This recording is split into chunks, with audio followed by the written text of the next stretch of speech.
ఉషోదయం ప్రేమించు కాపరి ఉషా కిరణాలు ఉదయకాలపు వాక్య ధ్యానమునకు మిమ్మల్ని ఆహ్వానిస్తున్నాం. ప్రార్థన. మా స్తుతులకు ఆధారభూతుడు అయిన గొప్ప దేవ, ఈ ఉదయకాల సమయానికై వందనములు చెల్లించుకుంటున్నాం తండ్రి. మేము నిన్నటి వారమైనప్పటికీ నీ కృపచేత మమ్మల్ని ప్రేమించి మరి ఒక దినమును అనుగ్రహించిన విధానాన్ని బట్టి వందనాలు చెల్లించుకుంటున్నాం. ఈ ఉదయకాల సమయమున నాతోనూ మాతోనూ మాట్లాడము. నీ యొక్క వాక్యము చేత బలపరచుము, నడిపించుము. నీ వైపు చూసి నడిచే కృపను మాకు అనుగ్రహించి నీలోనైనా ఉన్న ఆశీర్వాదములను సంపాదించుకునే కృపను అనుగ్రహించమని యేసు పరిశుద్ధ నామమున అడిగి వేడుకుంటున్నాను పరమ తండ్రి, ఆమేన్. ఈ ఉదయకాలపు వాక్య భాగము హెబ్రీయులకు రాసిన మొదటి పత్రిక మొదటి 4 వచనములను చదువుకుందాం. హెబ్రీయులకు రాసిన మొదటి పత్రిక మొదటి 4 వచనములను చదువుకుందాం. పూర్వకాలమందు నానా సమయములలోనూ నానా విధములుగాను ప్రవక్తల ద్వారా మన పితరులతో మాట్లాడిన దేవుడు ఈ దినముల అంతమందు కుమారుని ద్వారా మనతో మాట్లాడెను. ఆయన ఆ కుమారుని సమస్తమునకును వారసునిగా నియమించెను. ఆయన ద్వారా ప్రపంచములను నిర్మించెను. ఆయన దేవుని మహిమ యొక్క తేజస్సును, ఆయన తత్వం యొక్క మూర్తిమత్వమునయుండి తన మహత్తు గల మాట చేత సమస్తమును నిర్వహించుచు పాపముల విషయంలో శుద్ధీకరణము తానే చేసి దేవదూతల కంటే ఎంత శ్రేష్టమైన నామము పొందినో వారికంటే అంత శ్రేష్ఠుడై ఉన్నత లోకమందు మహామహుడగు దేవుని కుడిపార్శ్వమున కూర్చుండెను. మనము చదివిన వాక్య భాగంలో దేవుడు ఎంత ఉన్నతమైన వాడు అన్న కార్యమును ప్రత్యక్షపరుస్తూ రాయటం మనం చూడగలము. నానా విధములుగా మన పితరులతో మాట్లాడినాడు, నానా భాషలతో మాట్లాడినాడు. ఈ దినమున తన కుమారుడైన యేసుక్రీస్తు చేత నీతోనూ నాతోనూ మాట్లాడుచు మన జీవితాలను చక్కపరచాలని ప్రభు ఆశిస్తున్నాడు. ఆయన యొక్క ఉన్నతమైన ఉద్దేశములు ఎంత గొప్పవి అని మనకు ప్రభు నేర్పిస్తూ ఉన్నాడు. మనం చూసినట్లయితే ఆదాము కాలంలో నుండి ఆదాముతో మాట్లాడినాడు, తన ప్రవక్తలతో మాట్లాడినాడు, న్యాయాధిపతి కాలములో మాట్లాడినాడు. నానా విధములుగా మాట్లాడుచు ప్రతిసారి తన బిడ్డలను హెచ్చరిస్తూ సరిచేస్తూ వారి జీవితములను చక్కపరచుకోవాలని వారిని హెచ్చరిస్తూ నడిపిస్తూ ఉన్నాడు. ఇంకను ఎలాంటి జీవితమును కలిగి ఉండాలని, ఎలాగూ దేవుని యందు పరిశుద్ధపరచబడాలని నేర్పిస్తూ ఉన్నాడు.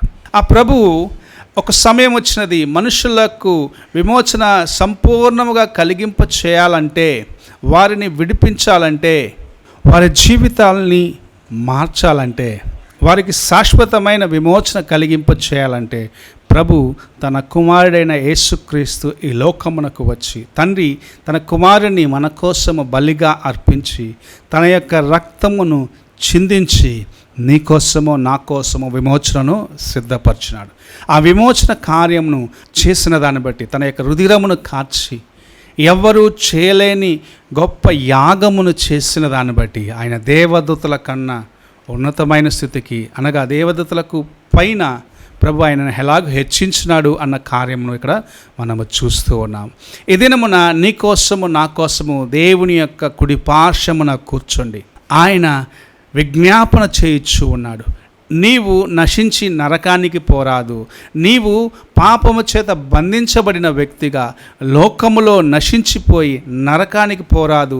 నిన్ను విడిపించాలా అన్నది దేవుని యొక్క ఉద్దేశమై ఉన్నది. దానికోసమే ఆయన తన కుమారుని ద్వారాగా ఈ దినము కూడా నీతో నాతో మాట్లాడుచున్నాడు. ఎలాగో మాట్లాడుచున్నాడు? ఆయన మన కోసం ఇచ్చిన పరిశుద్ధ గ్రంథములో నుండి ఆయన యొక్క వాక్యమును, అనగా దేవుని యొక్క వాక్యమును నీవు చదివి ధ్యానిస్తున్నప్పుడు ప్రభు నీతో అనేక సార్లు మాట్లాడుచున్నాడని నీవు గ్రహించుకుంటున్నావు.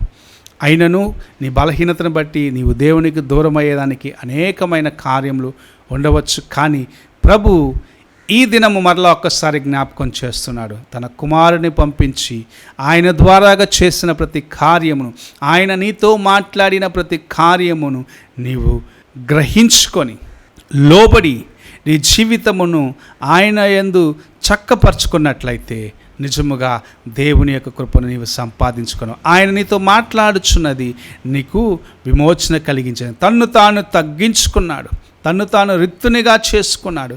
మనుష్య కుమారుడుగా ఈ లోకమునకు రావటానికి తండ్రి యొక్క కుడిపార్శ్వము నుండి ఈ లోకమునకు రావటానికి తన్ను తాను అర్పించుకున్నాడు. ఆ యొక్క కృపను లేకపోతే ఆయన చేసిన యాగముని జ్ఞాపకం చేసుకుంటూ, ఆయన నీ కోసము కలిగిన ఉద్దేశాలను జ్ఞాపకం చేసుకుంటూ, ఆయన వైపు చూస్తూ నడవాలని ప్రభు ఆశిస్తూ మనతో మాట్లాడుచున్న ప్రవక్తలతో మాట్లాడిన ప్రభు ఈ దినములో నీతో నాతో తన యొక్క వాక్యము చేత యేసు ప్రభు పలికిన ప్రతి మాట చేత మాట్లాడుచున్నాడు.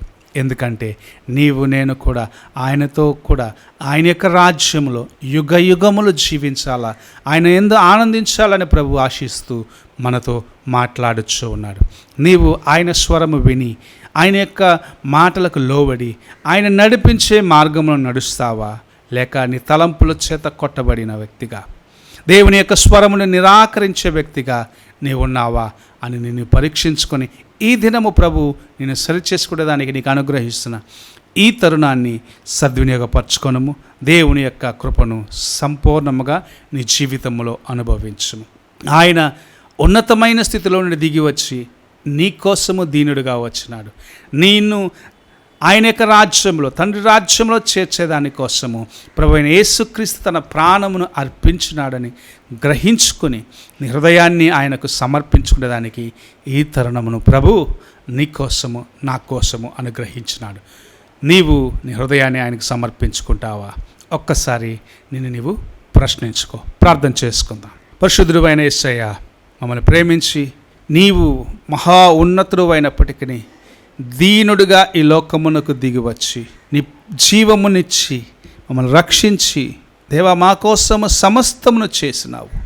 ఎంత గొప్ప దేవుడుగా నీవు ఉన్నప్పటికీ నా కోసమే ఈ లోకమునకు దిగివచ్చి నేను నీవు రిక్తునిగా చేసుకున్నావని గ్రహించుకునేదానికి నాయన దేవా మాకు ఇచ్చిన ఈ తరుణాన్ని బట్టి వందనాలు చెల్లించుకుంటున్నాం. దీనులుగా అల్పులమైన మేము నాయన నమ్మకముగా జీవించడానికి సహాయము చేయము.